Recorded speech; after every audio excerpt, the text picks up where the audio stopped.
Hello, everyone. We're live. Welcome to Where Are All the Women? I'm Megan Murphy, and this is Mary Lou Singleton. Hello. Hi, Mary Lou. How Hi, are Megan. you feeling? I've This been is sick. Adelita's little tale. Yeah, I've been sick with a cough since Friday, and I'm ready to feel better. But I've been pushing through and working. I haven't been doing all the things I would recommend someone else do. So You're not treating yourself properly as your own practitioner. I know exactly. And it's because I'm the only practitioner in my practice. So if I'm not here, I know there's no one to take care of everyone else. It's a conundrum. Yeah. The trials and tribulations of working for yourself and not for someone else, I suppose, is you can't really stop. No. I mean, you can, but then you have to do the work that you missed, right? Like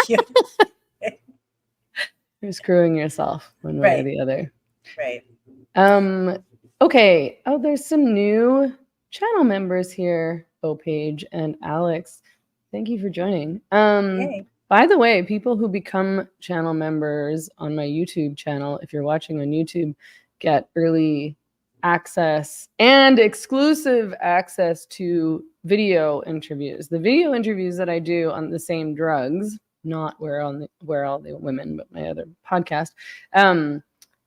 I only put the video up for paid subscribers on Substack and channel members on YouTube and Patreon members. And then the audio podcast goes up sort of later in the week. So if you want to watch everything and watch it early, then become a channel member. Also, I'll pay more attention to you in the live chat.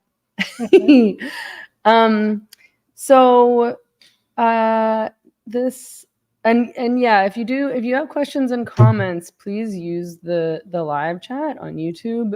Use the super chat if you for sure want me to see it and address it, because I can't pay that close attention to the live chat throughout, but I'll do my best. It's been another big week in America. I think I have psychological whiplash from the rapid fire psyops we are living through right now. I know. It feels so it feels like a trap either way, because it's exciting and I want to know what's going on and I want to pay attention and I want to know the truth. I mean, that's sort of always the thing, trying to seek truth. And then every time I think I found a truth, I'm like, oh no, it's something totally different than even what we conspiracy theorists have figured out.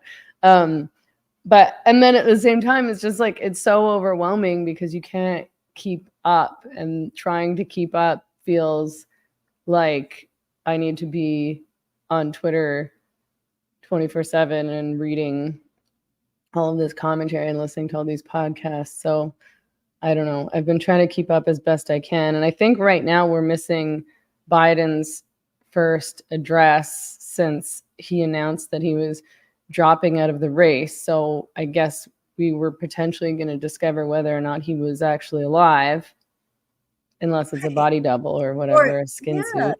Skin suit, the masking. Who knows what's going on there? I know. It's so distressing. I watched, this is like 5 news cycles ago, but I watched this great video by Vinay Prasad about whether or not Biden seemed competent and healthy enough to be a presidential candidate. And I love Vinay Prasad. He's always so rational, and I love his approach. But he kept saying, is he fit to be the candidate? Is he fit to be the candidate? And at the time, he was not just the candidate. He's the president. I can't believe that he hasn't been removed from office in this whole national sort of debate of whether or not he was fit to run. He's not fit to be ruling. So I guess they're going to prop him up. And yeah, it is kind of sad we're missing it, even though I probably wouldn't have wanted to watch it, but I would have watched it because I'm like you, I've been glued to Twitter. And I think that's why I got sick, because I couldn't stop watching the show, the horrifying show. Yeah, well, it's sort of horrifying, but it's also incredibly entertaining. Like, I've been enjoying it in some, maybe that's sick, but you know, it is. It's like watching a movie. Like there's so many twists and turns. And Adelita, don't start barking at. She's barking at a fly. Oh, So yeah. she's protecting me from a black fly. Someone in the comments said the address was over quickly, so it sounds like we didn't miss much. It's already over. I guess. Wow. Like, I'm I don't know. alive. Don't call me after 8 p.m. Here I am. Here's proof. So do you think that the whole time this was the plan? Like, do you think that they knew that they were going to get rid of Biden and stick Kamala in there without any real democratic process? No idea.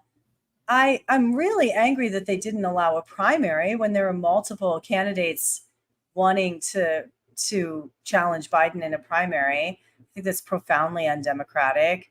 I don't know if at that time they were planning to put Kamala in.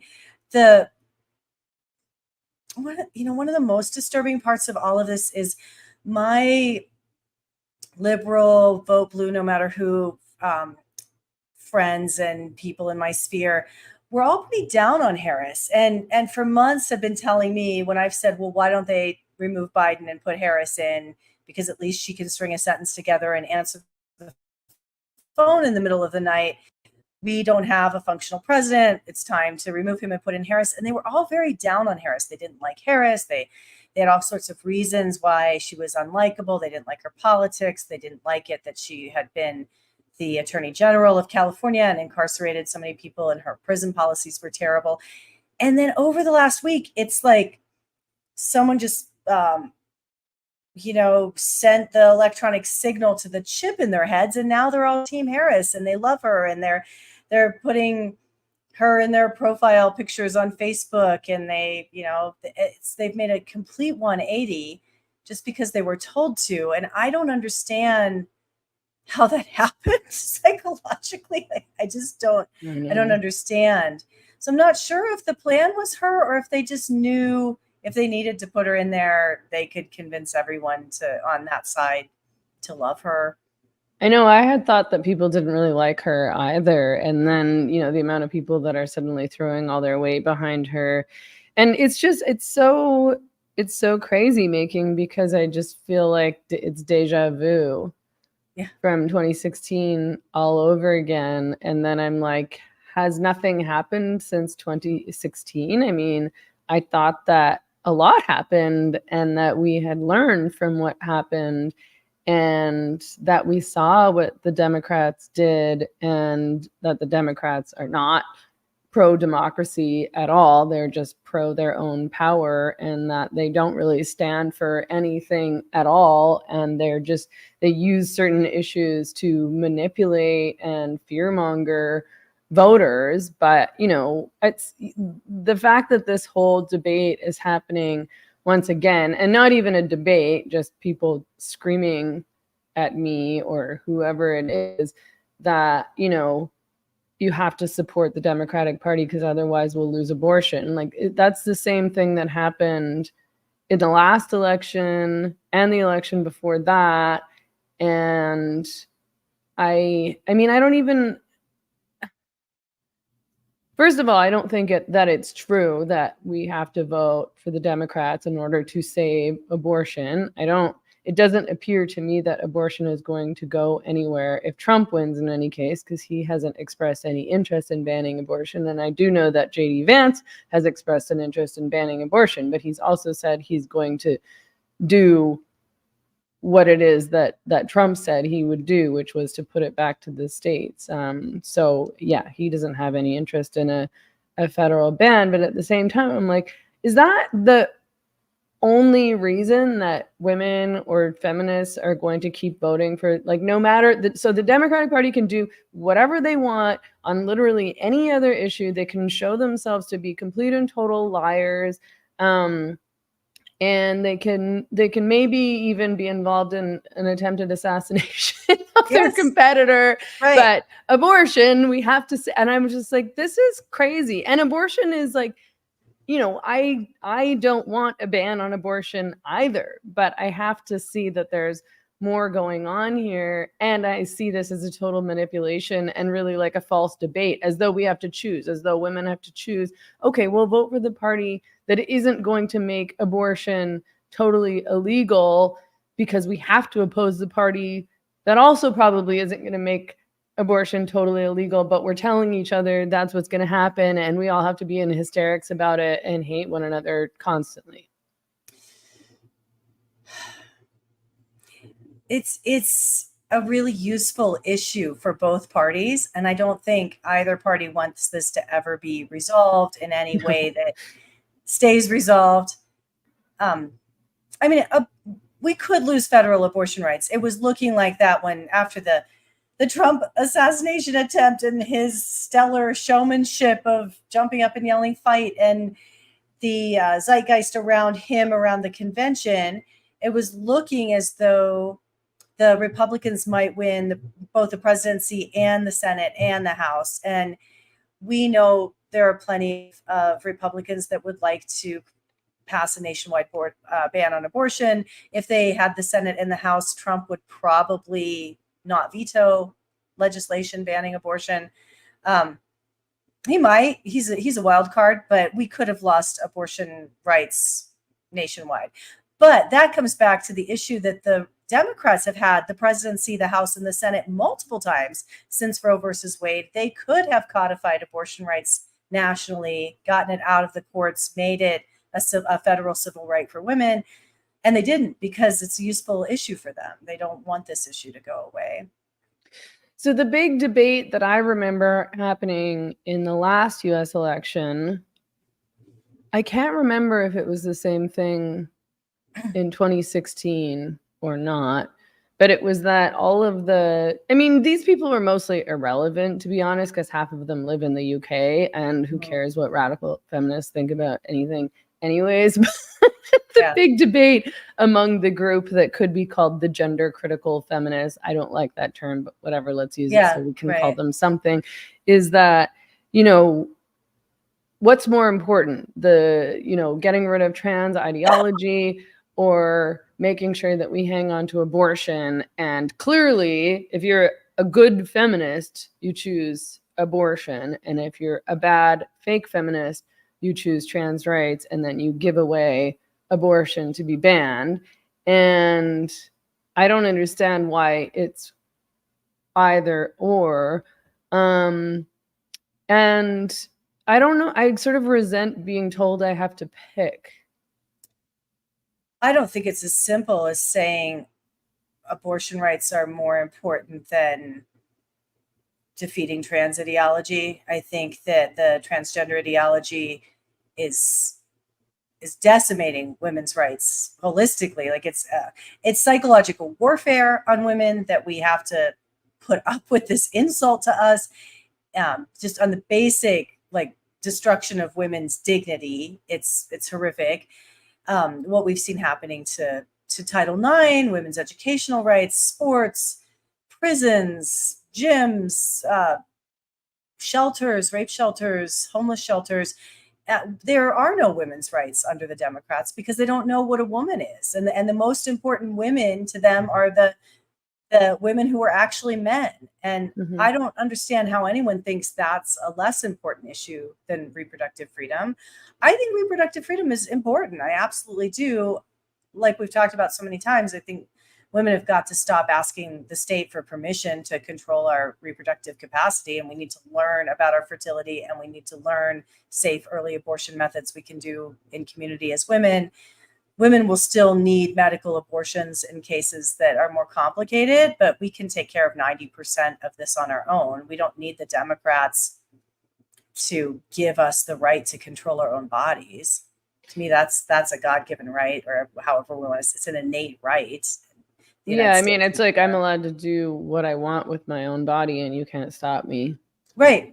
And if I know how to handle it myself, I don't need the state's permission. I don't need the medical permission, the medical association's permission. I think that women on the left have been so brainwashed into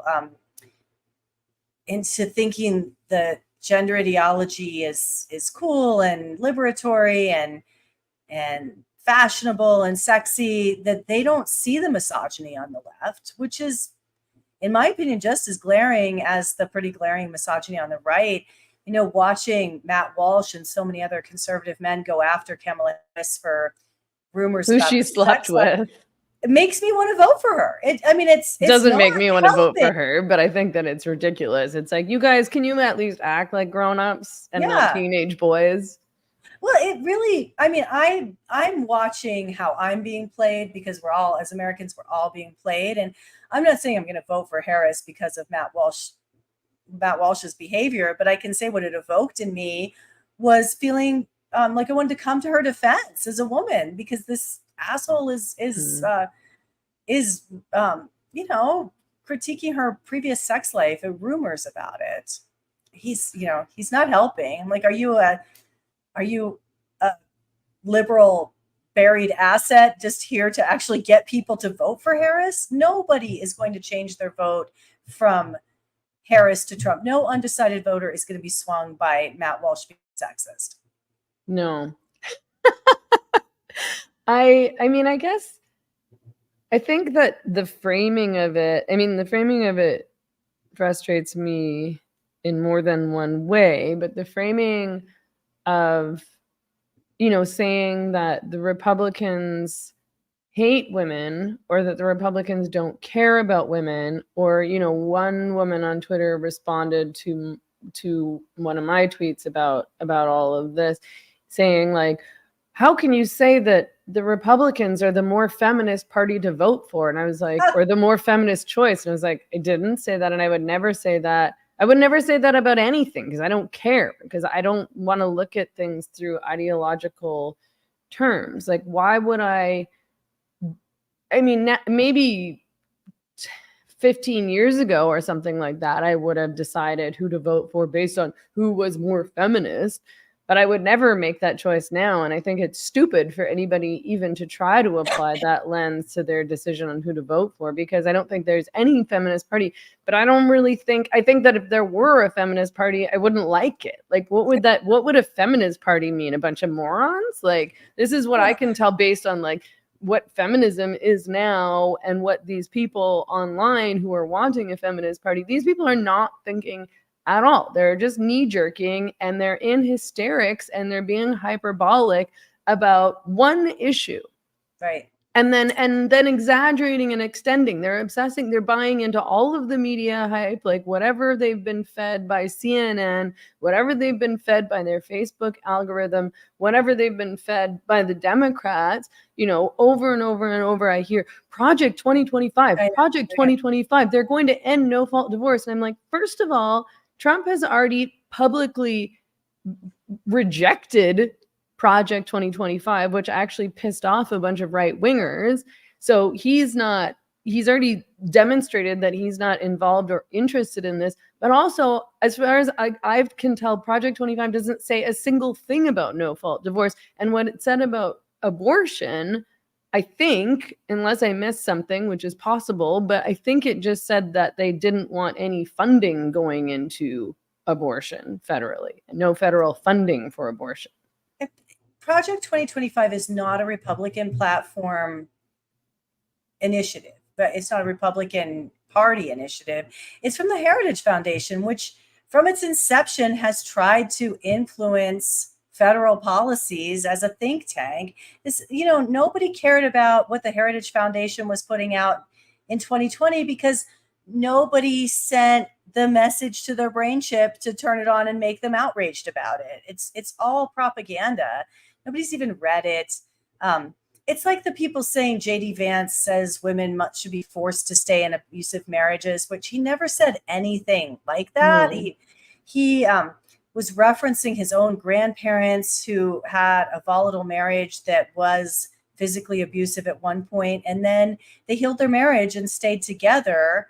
And that he said that that's the noble path to stop being abusive and to heal your marriage and not abuse your children through divorce, which is what he believes. He believes abuse. I mean, he believes that divorcing is harmful to children and that people should try not to do it. But he hasn't talked about policy on that level. He hasn't talked about making no-fault divorce illegal, forcing women to stay in abusive marriages.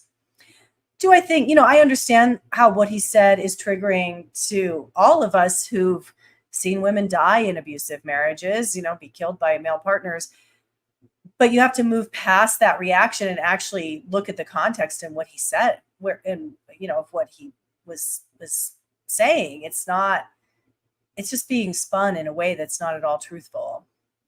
Yeah, and you can't just put thoughts in other people's heads because that's what you read in the Washington Post or whatever, which is what they're doing, all of the no-fault divorce accusations around JD Vance, as far as I can tell, are based on basically one paragraph that's been quoted and referenced over and over and over and over again in the mainstream media, which again still doesn't say what these people are saying that he believes. I mean, I don't expect to like everything that the Republican Party says. I mean, these people who accuse me or whoever it is of, well, now you're just going over to the other side. Now you're just knee jerking. Now you're just reacting. And I'm like, no, I'm trying to make practical, rational decisions based on what I'm seeing happen in front of me, and not because I'm in love with Trump. Like, yeah, I like JD Vance, but I'm sure we disagree on all sorts of things, including things like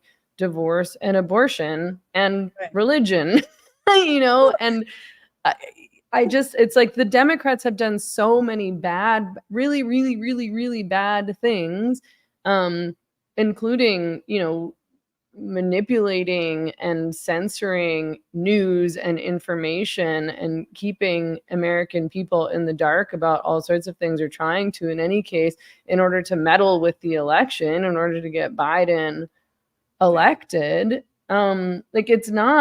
It's absolutely not for me just about which party can define what a woman is. I don't think that the Democrats believe that trans women are women. I think they just say that because, do they? I mean, maybe some of them are really stupid, but I don't think Biden thinks that or gives a shit. And I don't think that, I don't buy that AOC thinks that. I don't buy that Kamala Harris thinks that. I think they're just saying what their funders, their donors, and the people who vote for them want them to say. Right? At that level, yeah. I view it as like religious dogma, in the sense that they believe it in the way devout Catholics believe the priest really is turning the bread into Jesus, that it's unquestionable dogma that is essential to their faith, and that they believe it on that level. No, I don't think they actually believe it scientifically, though they try to justify it the same way any religious zealots try to justify their religious dogma. But I think they are in this cult around it. Like, it has become their religion of transgender ideology. I think some of them really do believe it, or they just accept it. It's the church we have to go to in order to get ahead in the Democratic side. But yeah, it's a crazy thing. Sorry, go ahead. I'm just thinking it would be really fascinating and exciting to me to sometime do a debate on the topic of no-fault divorce, because I actually think there's an argument to be made that no-fault divorce has harmed women, and that the old system of divorce, where marriage was a legal contract for life, and the person whose behavior violated the contract was in the wrong, and the other person had to be compensated for it, was better for women in some ways. And better for society in some ways. I'm not saying I want to return to it, but I think it's worth discussing that whole subject of, has no-fault divorce been a net win for society and for men and women? Okay, so this isn't a debate in Canada, so I'm new to this conversation. So can you explain more about how things were and how things are under American law? I mean, I think I get it, but in case I don't, or in case anybody watching doesn't. No, I'm not a legal scholar, but my understanding is that before no-fault divorce, marriage was treated as a legally binding contract between two people, a property contract. and that the agreement was that you were committing to these marriage vows for the rest of your life, and divorce was only granted if someone could show just cause to leave the marriage, that the other person had broken the vows. Like And an affair, or an affair. what would count? Well, there was the legal concept of irreconcilable differences, like that was coming up before no fault divorce became the law of the land. They introduced this legal concept of irreconcilable differences. Before that, it was an affair, fraud, bigamy, these things like that. Really, infidelity was a big part, or violence, or addiction. So adult abuse, addiction. And then the courts decided who was at fault, and the person who was at fault had to compensate the other person. And that usually ended up being through the system of alimony, where usually, and this was at a time when women were denied bank accounts, they were denied a lot of private property rights, they were denied access into most of the economy. The female jobs were limited, very, very limited to, secretary, teacher, those, and then obviously like a lot of the blue collar jobs women have always done. So generally the man was the primary breadwinner, had control of the money, and the courts would order him to continue supporting his ex-wife for the rest of her life through alimony. Like he had to continue paying her because he'd broken the contract that she had entered, and her labor in the marriage had contributed to his financial success, and she was owed part of it. So there is an argument to be made that the way we're doing it now is not better. It's just a different kind of bad. So now, I mean, essentially anybody can end a divorce whenever they feel like it for any reason. They just sort of have to go through the legal process and pay a lawyer, etc. Right. And marriage is a community. Most states have what's called community property. So everything within the marriage is owned jointly by the husband and wife, or by the two married people. And it's split equitably, like split down the middle. And no one ever feels like it's equitable, because it's, it's almost impossible to just cleave things in half and give half and half when you're talking about houses and kids and things like that. So, and you can't quantify like support for somebody's career versus the person who was like making all the money while the woman was raising the kids and not working, and so on and so forth. So that's no longer factored in, or rarely factored in. Like future earnings are no longer factored in because it's not part of the current marriage. And, I could see an argument that if you're not willing to make a lifelong commitment with someone, you shouldn't get married, and that if you want to be able to just leave the relationship and split things 50-50, don't get married. What is marriage now if you can just walk away from it? Yeah. I mean, I agree with you in a lot of ways. I mean, I'm not totally sold on this thing of divorce being a terrible thing that has become a part of the heterodox conversation of late. I do know that it can be really, really hard on kids, and even dangerous for kids. For example, when new boyfriends or stepfathers come into the picture. But I also, the idea of having to be trapped in a miserable marriage seems like hell to me. But that's also why I've chosen not to get married, to be fair. So I agree with you that it's like this, and I agree with JD Vance that this should be something that's taken way more seriously. And I also know how many men, unfortunately, are abusive in relationships and marriages, not just physically, but, psychologically and emotionally. Abuse is never just physical abuse. It's never just about getting punched. It's always about, verbal abuse and manipulation and gaslighting and financial, hoarding money. Yeah, exactly. Like using money to control women or bully women or whatever. So I would be on one hand, disinclined to say you shouldn't be able to divorce somebody just like you feel like it, because who knows how difficult it would be to prove something like that if you don't have bruises on your body. And because I don't think that if a woman or a man, I suppose, I think that women file for divorce more often than men do. I don't think that a woman should not be able to leave a man if she wants to leave him because she's like so deeply unhappy in that relationship. But that's just from my own experience of being in relationships that I've been unhappy in, and I've felt even were abusive, even again if I didn't have a black eye or something like that. But yeah, and then I'm like, well, why then don't get married until you're sure about somebody. I mean, I think we should be way more thoughtful about marriage, and I do think that we should be taking marriage more seriously, because otherwise, what is the point? Then just be in a relationship.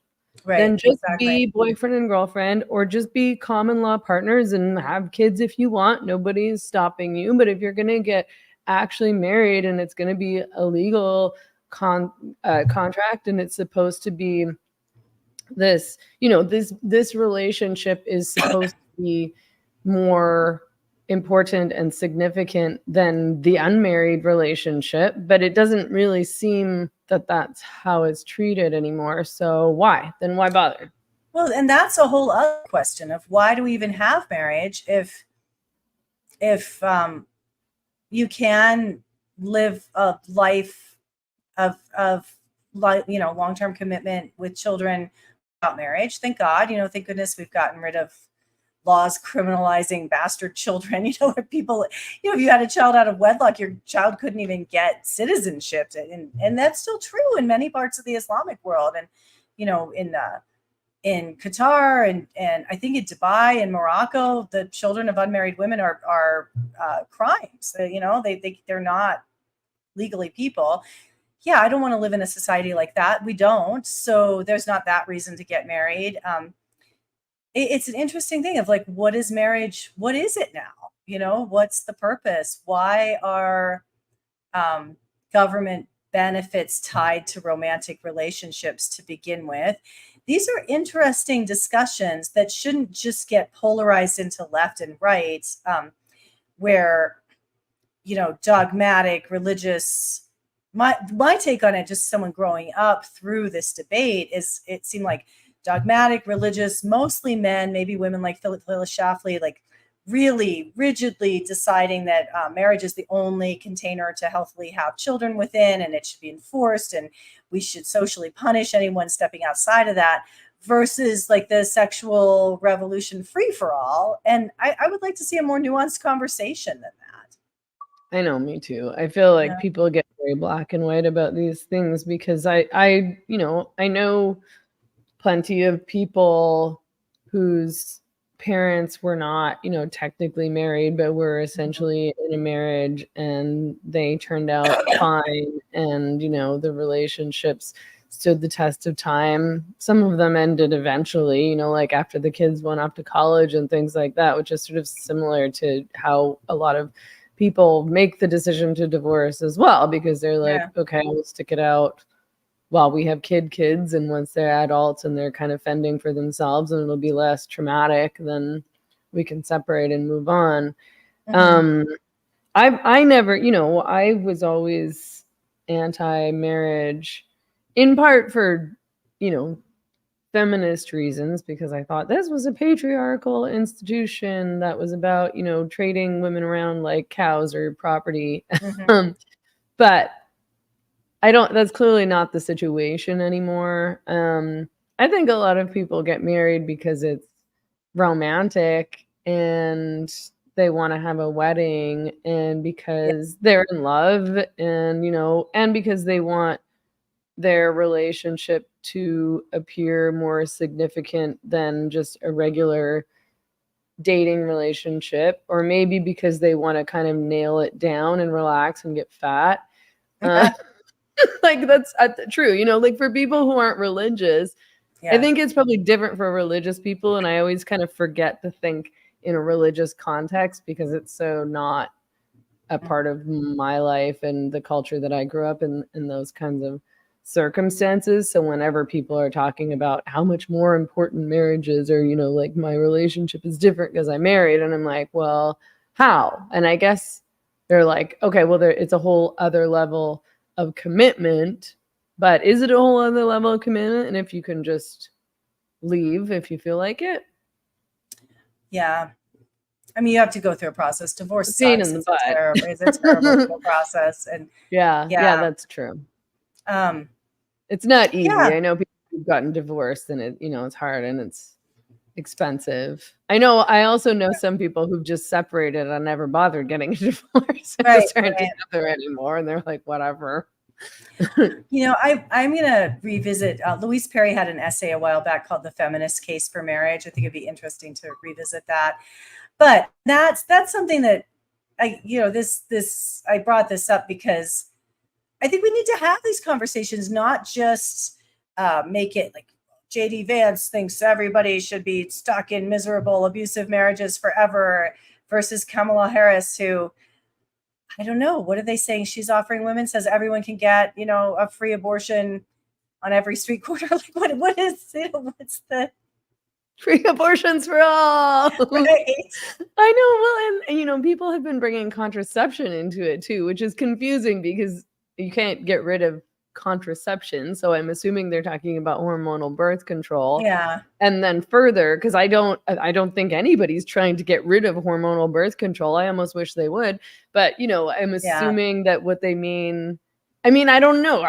Do people actually believe that some people out there on the right are actually trying to ban hormonal birth control? Or again, is what they're talking about funding? So, free birth control or like affordable birth control. As we know in Canada, this has been one of the most ridiculous propaganda, lies, fake debates ever. The Liberal Party has been pumping out over and over and over these campaign videos and accusations via Twitter, saying that Pierre Poilievre wants to ban abortion and get rid of women's reproductive rights because all they can do is all that they can ever think of is to glom onto American politics, regardless of if it's relevant or not or true.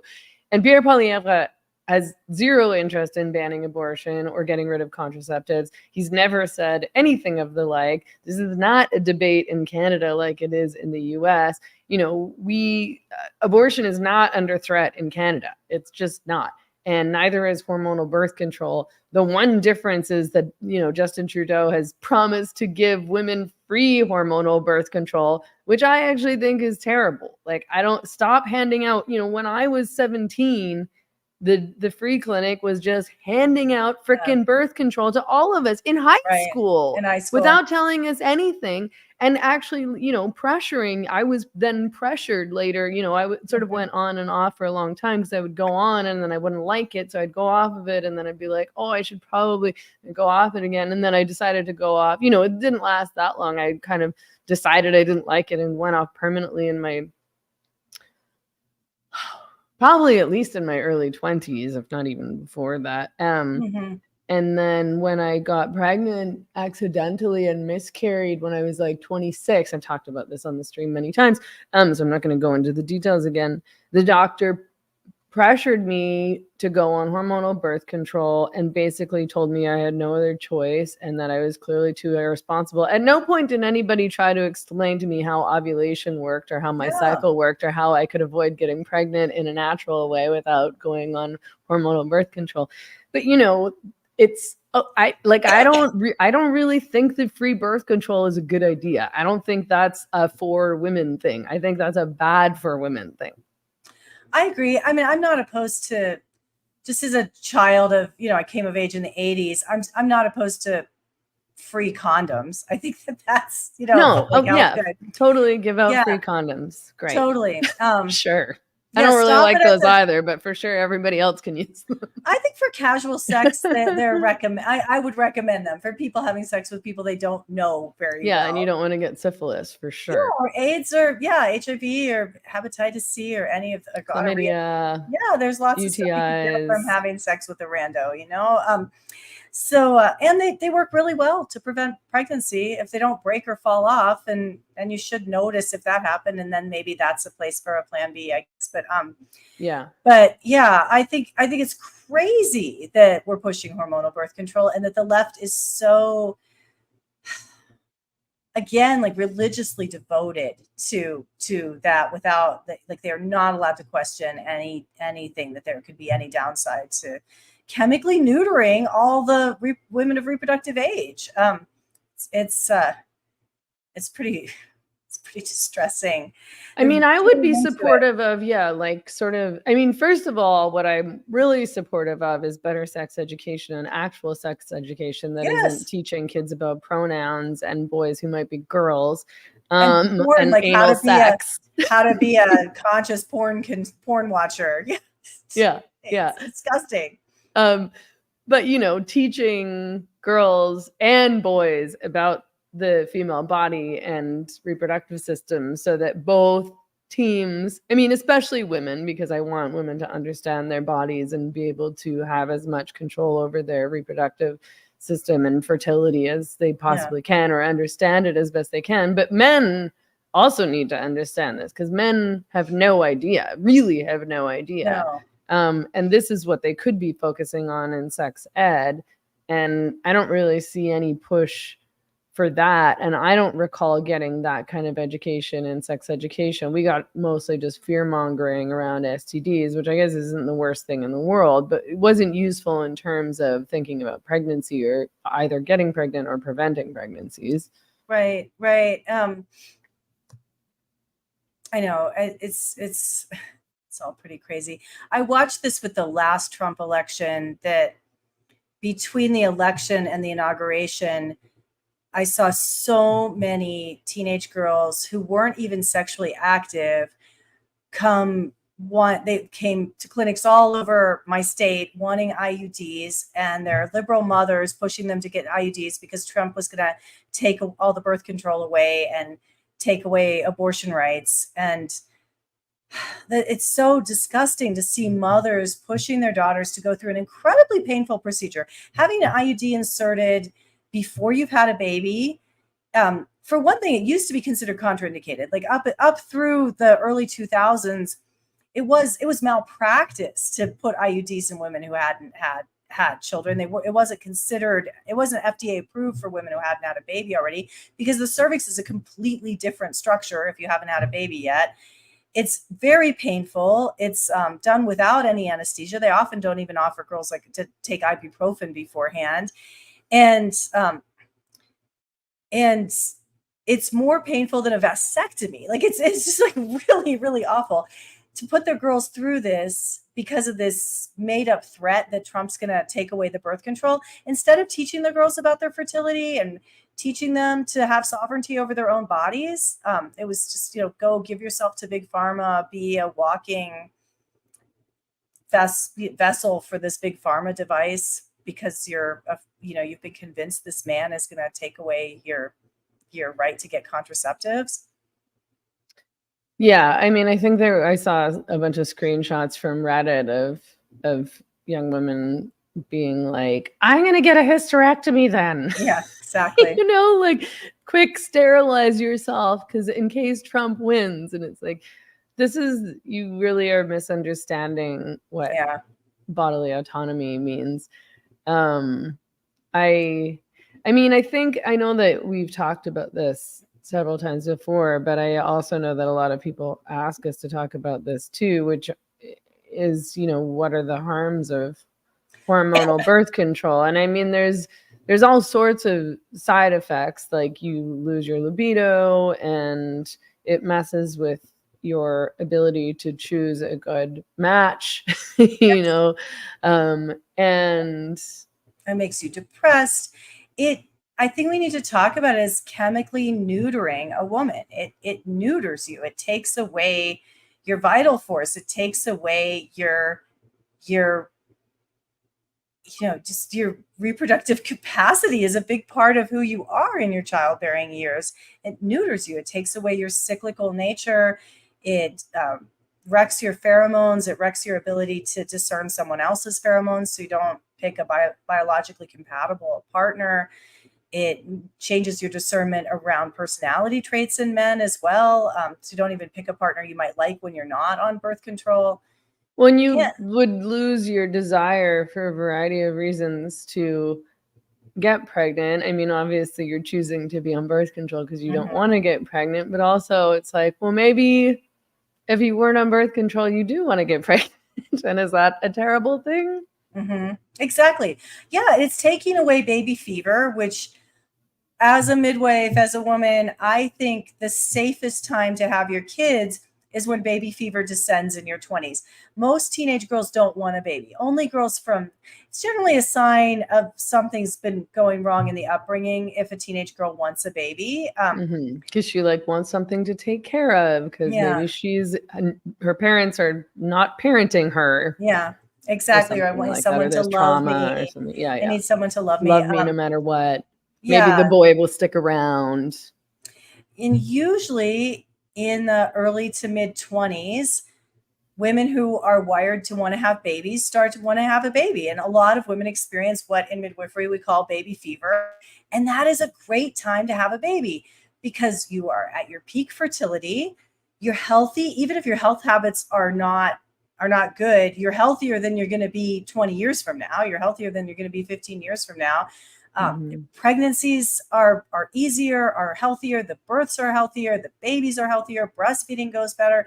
And it's insane to me that we don't value that we have so normalized high-risk pregnancy and crazy techno horror show births that nearly all American women are having right now, and babies ending up in the neonatal ICU and breastfeeding not working. We just have normalized that and act like it's no big deal rather than looking at how we as a culture can create a healthier population. Let's support women who want to have children, having them in their 20s. It will go so far to increase the overall health of the population. But we treat women who want to have a baby at 25 like they're 14 years old. It's like, oh, you're so young. You need to live your life. You don't know yourself. Where historically 25 is pretty old to get started. And if you're not ready at 20, you're ready when it happens to you. Birth is a true rite of passage. It changes you. And if you go through the physiological process, it awakens your instinct and you're ready when it happens. It's not something that you do in your mind. It's something your body does. Yeah. It's depressing that reproductive rights has become this catch-all term for abortion and hormonal birth control. That's what people are talking about. I don't think that they're talking about reproductive sovereignty, which is a term that I learned from you many years ago. I think the first time I had you on my Feminist Current podcast way back when. And bodily autonomy. And what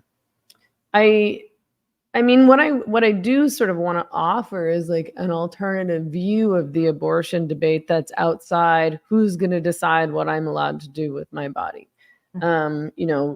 Outside of this, the Democrats are going to let me have an abortion and the Republicans are not going to let me have an abortion. So what I want to say to women is, what I want you to say to women. We can both say it to women. What is an alternative that we could be fighting for or pushing for? I sort of think it might have to be outside the political system entirely. I think it would probably be sort of about private individual women learning how to self-abort, or there's other terms. What were it's sort of, there's some term and I can never remember it, that's it's almost like it's initiate menstruation or something like that. I keep telling people, I'm women used to do this for themselves long before there was any freaking debate about abortion, or long before you had to go see a doctor to get an abortion. There were still abortions happening. Absolutely. Pregnancy wasn't considered real until you could feel the baby moving, which is 20 weeks in, halfway through a pregnancy. And before that point, it was common and legal and accessible to go to menstrual regulation services where people would help you with herbs or with various tricks to bring on your blood, bring on the bleeding, and do some miscarriage, bring on but they considered it bringing on the menses, bringing on the menses. That's what I'm yeah, always forgetting. But yeah, or yeah, inducing a miscarriage, yeah. you know, which Inducing a is miscarriage. It's not. It's something women have always done. You know, and I've mentioned this before, but there's you know, in Chinese medicine, there's a point on the body called the abortion point, and this is a 6,000-year-old tradition. Acupuncture abortion is actually very effective in early pregnancy, and it's something women can learn to do for themselves. It's not hard, despite what the regulated and now kind of locked down acupuncture educational system would like us to believe. It's not hard to learn how to insert acupuncture needles. It's not hard to learn where the points are. We have ancient books saying how to bring on, you know, a miscarriage, how you just put needles in the abortion points. I've seen that work countless times for women in my community. That's something we can do for ourselves. There are herbs. If a pregnancy is caught really early, if a woman knows her body, knows very early in the pregnancy that she's pregnant and doesn't want to when be, you should know very early. Like this is also an argument about understanding your body and being really in touch with your body, which you can't be if you're on hormonal birth control. Mm-hmm. Sorry Right, to interrupt. exactly. Well, yeah, and we're just dealing with a culture of endocrine derangement where so many young women they've been on birth control since early adolescence.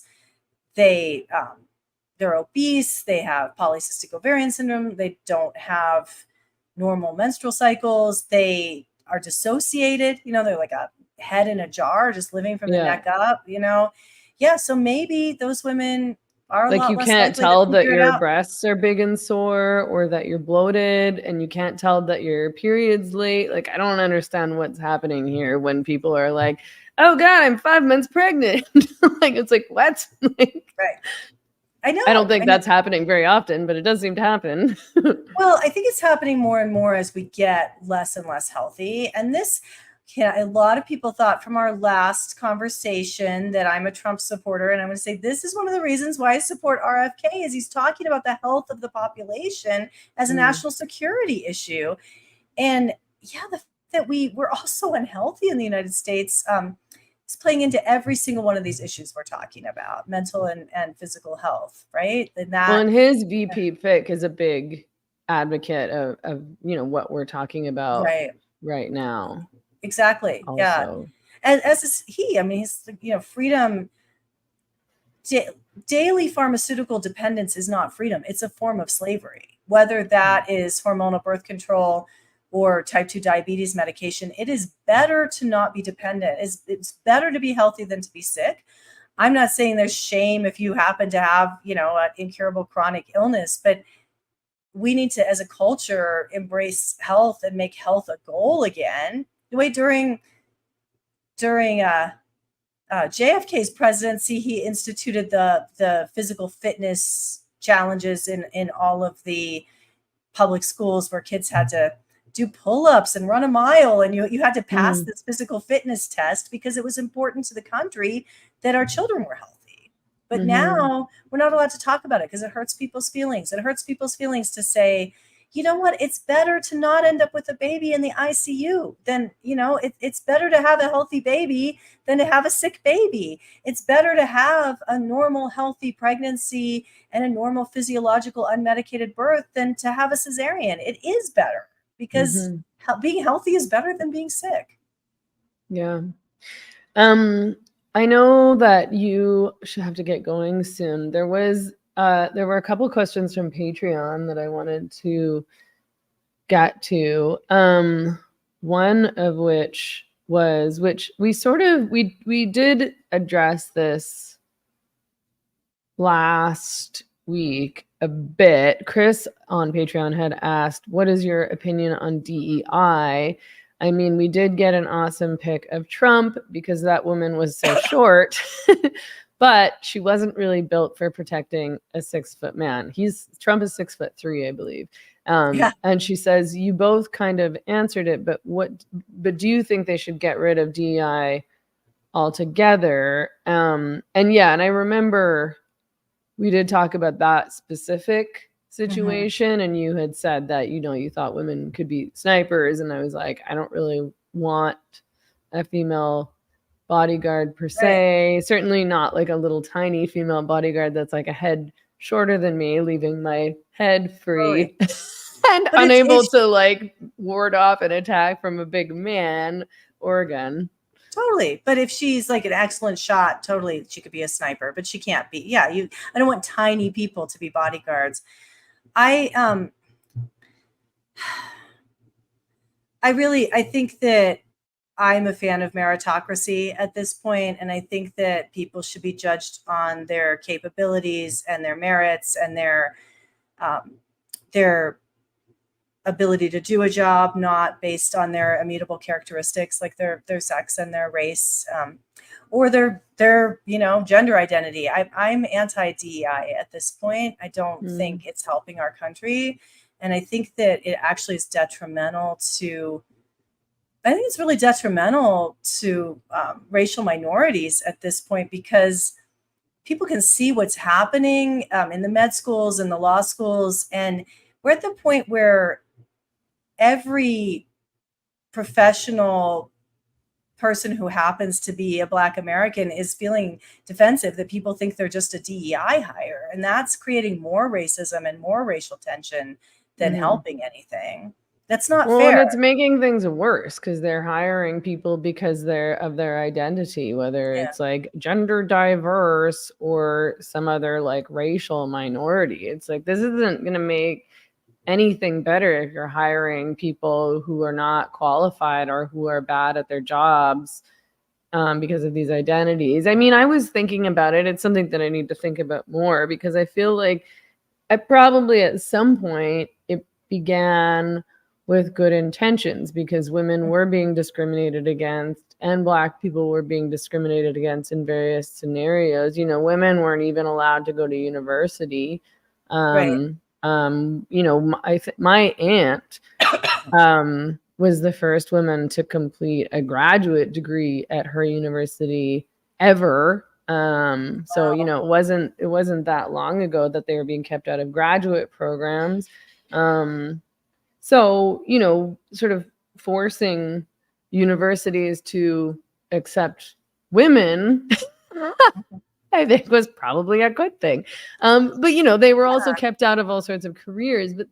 But yeah, like at this point, I don't know. I guess I don't know. I think that the original intent of affirmative action was the way I remember it was that if you have two equally qualified applicants and one is from a previously excluded group, you pick that one, right? If they're equally qualified. And then the government started issuing quotas that a certain percentage of people getting the contracts have to be from those groups. And those two things can't coexist, right? That's you have to start looking at how do we increase the number of people of color in our organization, or how do we increase the number of women in our organization is a different, it's just a different problem, a different question than which one of these equally qualified candidates am I going to pick? The person from the group that's always been allowed into med school, or the one with the same test scores and the same GPA who is a woman who was systematically excluded from med school through the late 1970s. Yeah, but not the worst candidate because we have to fill a quota. No, and it does is create it just creates resentment in people to have working class white kids have to have higher test scores and higher GPAs to get into elite colleges than middle class kids of color, because they're just looking to fill so many number spots. We have enough white kids, we don't have enough. Pick the racial minority, except not Asians. They are systematically discriminated against right now because they're too good. Yeah, they are overrepresented. So I think at the time it had its place when things were very out of balance and women and minorities had been systematically denied access. I don't think we need it anymore. I really don't think we need affirmative action anymore. And I certainly don't think we need DEI anymore. Yeah.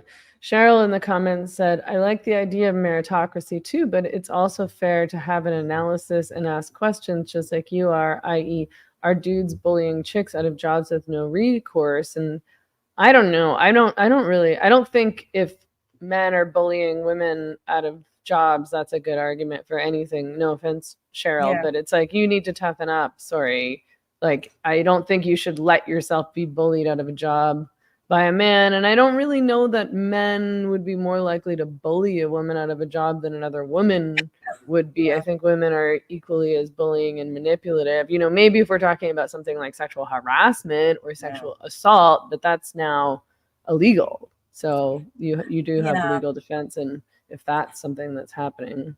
It can be really hard to be the only member of your demographic in a group, and whether it's an educational system. Well, you hear about that in like the RCMP and the firefighters, because women had to fight to have this is an argument against trans ideology, actually, because women had to fight very, very, very recently just to have a female change room in like the fire hall, because that's so long been traditionally a man's realm, and it made them susceptible to things like sexual harassment. And and that you sort of won that very, very recently and then lost it immediately.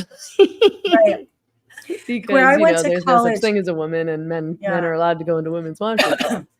Where I went to college, which was a very it was a small liberal arts school, and it was a very lefty school, but the physics department still didn't have a women's restroom in the entire physics department, and that does send a message, right? That's discriminatory, and it's it makes it it's harder. stressful. It's stressful because then you have to like hold your pee, and it's like a big ordeal to try to like go find a washroom, and it's not healthy. It is a barrier to women to feel accepted, comfortable, and like their physical needs are being met in that department. So these were big issues. They're thankfully much smaller issues now. Obviously the war between the sexes is not over. Men and women seem to still love to fight with each other, and the ruling class is enslaving us all, But, and men still, this is again the title of this stream and something we talk about all the time, but men still just only like to hear each other. I shouldn't say only, but there's a lot of men out there who very clearly only want to talk amongst themselves and to listen to what one another have to say, and who do exclude women, and it has an impact on policy and legislation, and it has an impact on our careers and our ability to make a living if you're sort of in the podcaster realm, for example, or the media realm, for example. But it's also like, okay, well, you just have to kind of keep fighting, and some people have to fight harder than other people. It's not fair, and it sucks, but and it does and I've seen this happen to women of color and Black women in particular, and then it happens to women in general, that because our issues aren't being addressed, we end up getting pigeonholed into only talking about so-called women's issues, right? Because we feel passionately about it, even though we'd also love to talk about many, many other issues.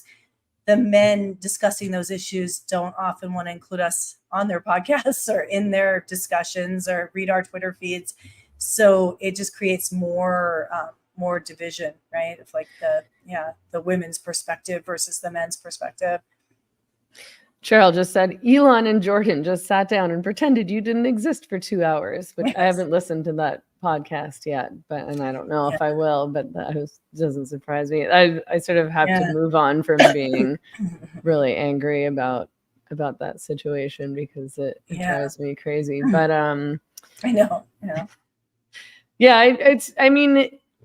I just feel like in so many different circumstances, people want a perfect solution, and there isn't any.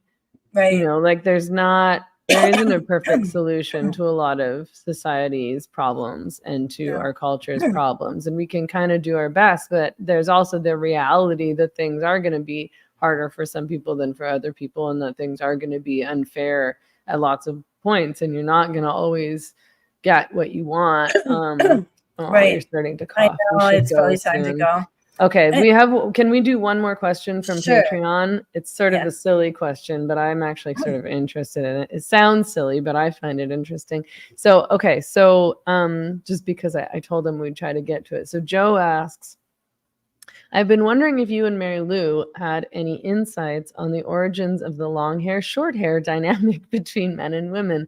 It's such a common cultural, because I saw this debate happening on Twitter recently, and I sort of wanted to get involved and then decided not to get involved on Twitter because it would make me look like a jerk or stupid or something. I was just like, I'll just say something glib and then people would get mad at me.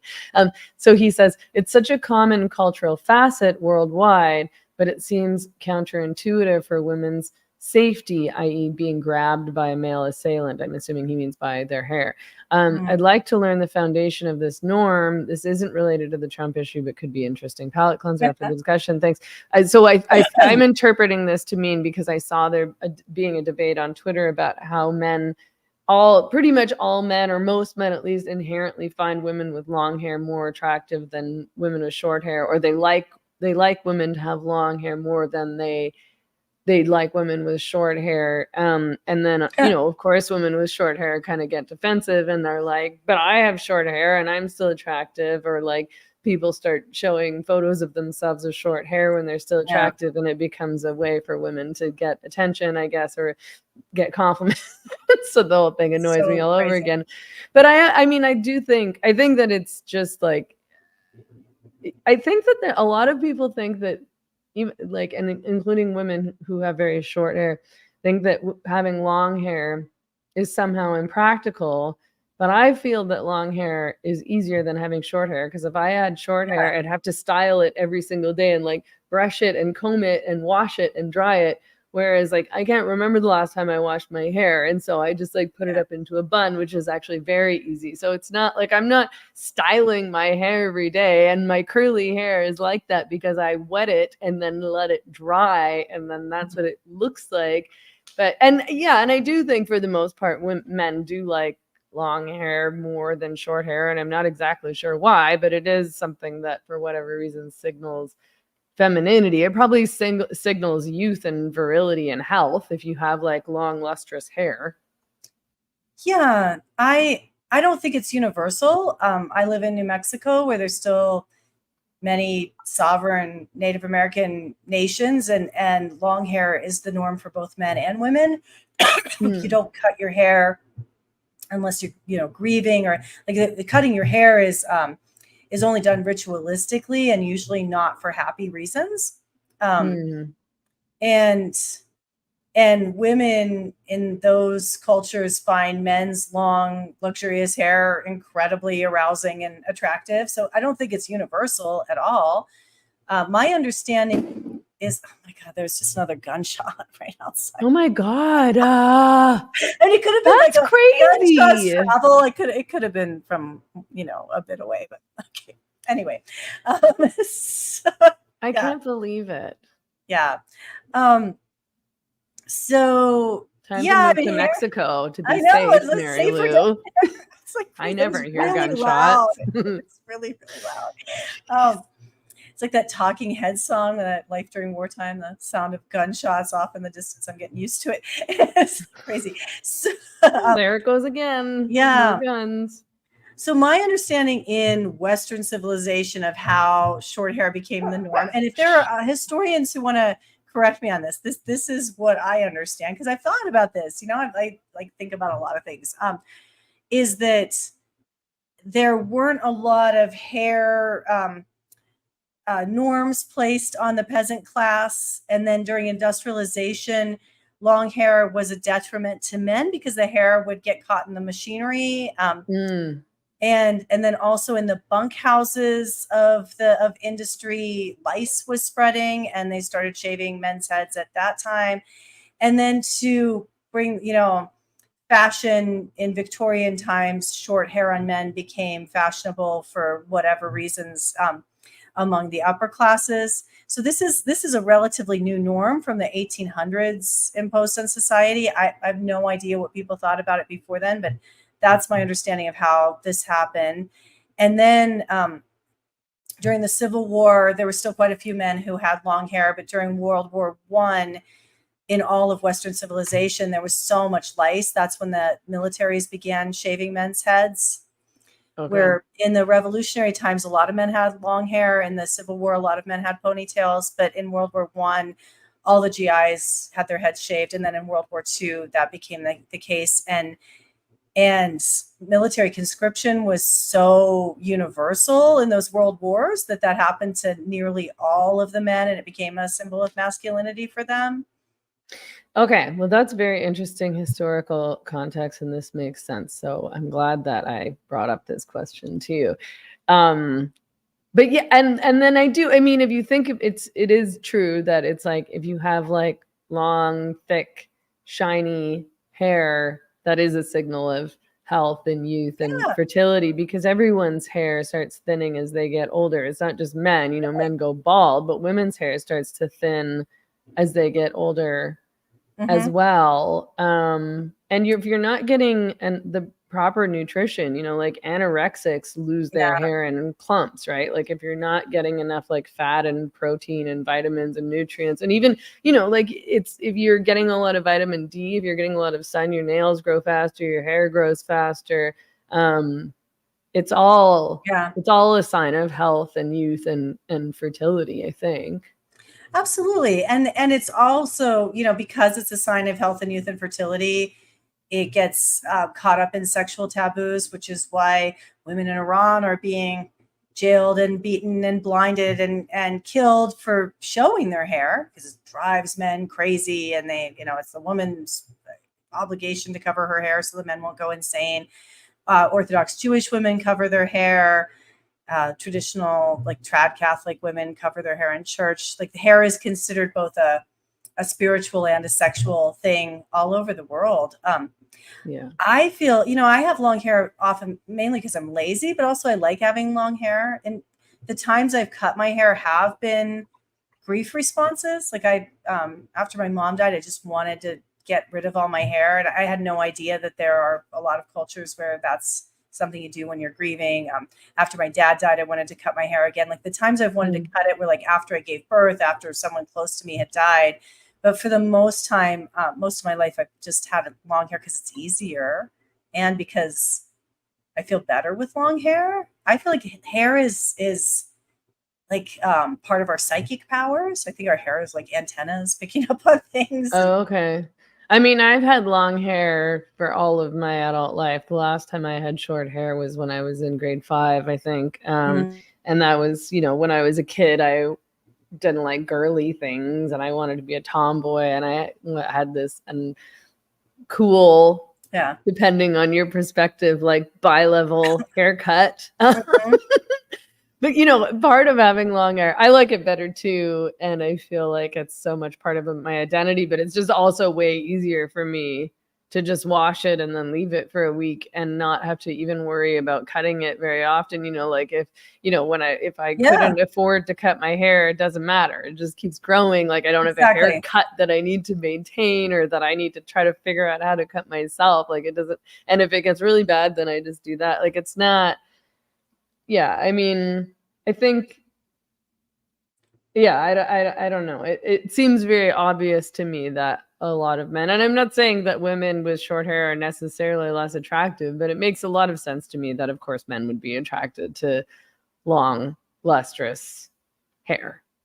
It's funny because when I shaved my head in college, my friend Henry shaved my head for me because he shaved his head and he had clippers, and I just asked him I just was grieving. I just wanted all my hair to be gone. Like I just wanted it to be gone. And the first thing he said, he shaved my head and then he like polished my head with he had like head polish, which was So did you shave it all the way down to the skin? I shaved it. Like Whoa! How old are you?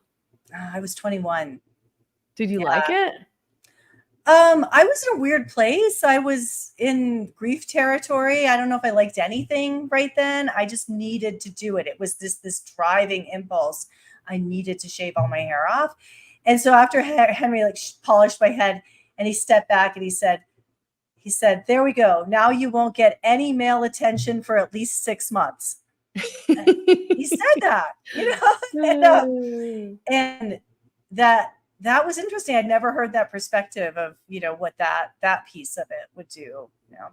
And I mean, it wasn't true. I was like really promiscuous during that time in my life because I was trying to drug my grief away with all kinds of, you know. And as we've established, men just aren't that picky. And so No. if there's a relatively attractive woman who is flirting with them and wants to sleep with them, even if they have a bald head, they're, you know, it's like a 20-year-old woman. 20-year-old women are attractive. Like, totally. even if they have bald heads. Surrounded by other 20-year-olds. And we were all weirdos. Like, we were really attracted to each other's senses of humor and intellects and character more than, you know, I mean, it was a time when young people were a lot more universally attractive too. Like, there was so much less. Well, that was a thing like in the 80s and 90s, you know, it's like, I mean, on one hand, like you say, like, you know, young people were more attractive, but I think there was also the thing. I remember Megan Down talking about this on her, I think it was her podcast with Sarah Hayter, maybe. But like how, you know, she's like, but, you know, we did kind of a hookup because we were like sitting around talking about like poetry and art and philosophy and stuff like this. Like people who pretend that it's purely based on who the objectively most attractive person is, I don't think is very accustomed to flirtation, because that's not how things go down. Like, I've never thought that I was the most attractive girl in the room, but I've never had any trouble getting men interested in me because I think that like I'm a charismatic person. And so, and you know, the men that I'm attracted to are never really conventionally attractive men either. It's like chemistry and personality and sense of humor, or, you know, masculinity. Like, it's personality and like kind of attitude and the way you move your body around. And then of course all this other subtle stuff, but it's like, it's not, you know, just because a chick looks like Kim Kardashian, which now there's a billion women in the world who look like Kim Kardashian, because now there's all these like face surgery injectable trends where they all get the exact same face, which is very strange because they're always getting lip fillers and cheek fillers, and they all have Botox, and they all, I'm like, is that Kim? No, that's just a girl who looks exactly like Kim Kardashian. You know, those women are still not necessarily going to be like the most attractive woman to a wide variety of men. You know, she still has to have a personality. Well, and like Tracy, who's here watching us. Hi, Tracy. We were talking the other day about how if women put all that effort into performing for the porn addicted male gaze by getting the lip fillers and the butt lifts, they're not going to attract the best men, right? The men who, no, they're going to attract men who watch porn. Exactly. And they're going to attract men who are only interested in superficial traits and who, it's not a great way to go in terms of life. If you I don't want to attract a man who thinks that breast implants are attractive. Like, why would I want to date a man who thinks that having silicone sacs attached to my body that don't look or feel like real breasts is attractive? Like, I don't like that kind of man. Why would I want him? Why would I want somebody with those values as my partner, or somebody who would look at a woman who has these giant overfilled lips and think, oh, hot, she looks like that girl I saw in a porn or whatever it is, you know? Exactly. You're choosing men who I don't think are good quality men who are discerning in their tastes either, or not discerning in a good way anyway. It's really sad for this generation. I wish we could bottle the essence of that Generation X sweet spot of post-sexual revolution, pre-porn culture, you know, of I just think of like grunge. Like, grunge was the fashion. We were all wearing like cut off jeans and flannels, whether we were male or female. Yeah, we were all just wearing unisex clothes for a lot of points. I mean, yeah, sometimes you'd wear like a skirt and like big combat boots or something like that. But like, I wore my dad's clothes for all of 1993. Completely unadulterated pubic hair was just like, nobody even thought of shaving their pubic hair off. Like, that was just like not happening. I hate that trend. I hate that so many women just have normalized it and gone along with just getting rid of all of their pubic hair, because I don't think that men really care about that unless they're men who are totally superficial porn addicts. If a man cares about it, you probably shouldn't be having sex with him. If a man is No. repulsed by your body, don't have sex with him. My Yeah. advice. Right. If he doesn't Yeah. like women's bodies, don't have sex with him. And I'm not saying that women shouldn't like take care of themselves or be presentable, because obviously I do. And, you know, obviously that's attractive. Like looking, I'm not saying just let yourself go, but I mean, that was the normal and sexy and something that people didn't even think about for all of human history until the last, you know, maybe 20 years. Yeah, exactly. I have a friend who came back to midwifery after a hiatus in like the early 2000s. She hadn't practiced in 12 years. And she calls me on the phone like first thing in the morning. She's just been to several births at this birth center, and she's distressed. And she says, "Do all the women shave now? What's going on?" Oh, I mean, gosh. it was distressing to her. It's so crazy how quickly it happened. And there are men who are putting that pressure on the women they're having relationships with. I hear it all the time, but it's dump him, you know, if It's he's so insulting. yeah. I even had a young, I was talking about this and my opposition to, you know, the deforestation of our pubic hair, which I think is an important part of our microbiome and our pheromones and our sexuality. It's there for a reason. Yeah. There's so many reasons I'm opposed to shaving. One is it makes women look prepubescent, and that's disgusting, but also because I think it's not good for us. And this guy, he was a doctor, a psychiatrist, this young guy, and he argued that it's important for women to shave now because women expect oral sex. It's like, what the hell? It's like, what do you think people only started having oral sex 15 years ago? Exactly. Like plenty of hairy hippie women were getting What do you lots of think everybody's cunnilingus. been doing this whole time? It's crazy. Also, And that's also, observably not true based on my life experience. exactly. Sorry, it's Also, TMI for people, but you know, if it's a you're, joke. It's a joke. I say that because I want women to know that that's bullshit. it's total bullshit. And what I said to him was, I was like, okay, don't just react, think. And I was like, you know, if your girlfriend has hair coming out of her clitoris, she has an endocrine problem that needs to be addressed. Like there's no hair on the clitoris, you know, like you can work around this. It's the most asinine thing I've ever heard a man say. Well, maybe not the most, but it's up there. So yeah, it's so sad. It's so sad. I'm really grateful I came of age when I did. Me too. I really feel sad for this generation saturated in pornography. Yeah, I know. Well, I mean, ironically, Gen Z isn't having sex anymore, No wonder. despite all of this hair The lip removal fillers and and the lip. fillers and pornified and the you know, like turning your face into a whole other face with makeup via contouring and whatever else I don't know how to do, and I Right. should be glad, I suppose, that I don't. It's like when we were less perfect according to these standards, we were hooking up a lot more. So I make of know. that what you will. No. I hope that you feel better. I'm so sorry that you're not feeling well. Take care of yourself, and I hope you get good. I've got a couple of days off. I'm gonna rest and sleep in and just good. Yeah. Yeah. Thank you everyone for tuning in. If you haven't already, please like and subscribe. You can find Mary Lou on Twitter at ML_Singleton. I think I finally memorized your Twitter handle. Is that right? Yes. So I need to memorize it. Sorry, X. I need to memorize X. I'm at Megan E. Murphy, and you can find my Team Turf t-shirt at meganmurphy.ca if you click on the shop tab. I do want to mention before we log off, I almost forget that we're doing another event in Victoria, BC on Saturday, September 14th. It's called Detransing Canada because no one else will, so we're going to do it.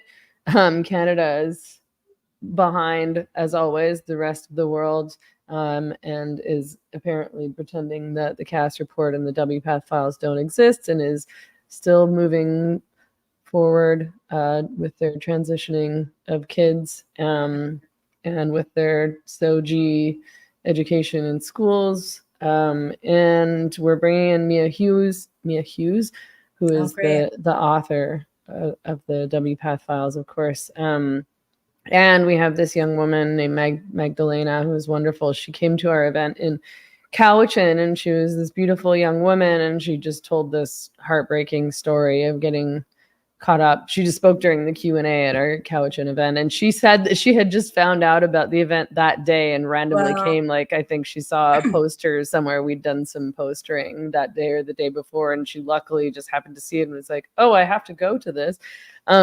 We only had like 4 days to promote that event, I think, but she got caught up in the trans cult in Vancouver and went so far as to get a mastectomy. She luckily didn't go any further than that, but It's awful, though. It's horrible. And I think immediately she woke up from her surgery and just felt regretful and horrified. She'd been rushed into the surgery. They'd tried to rush her through even faster than she was rushed through. They kept calling her and trying to get her to come in earlier than her scheduled surgery.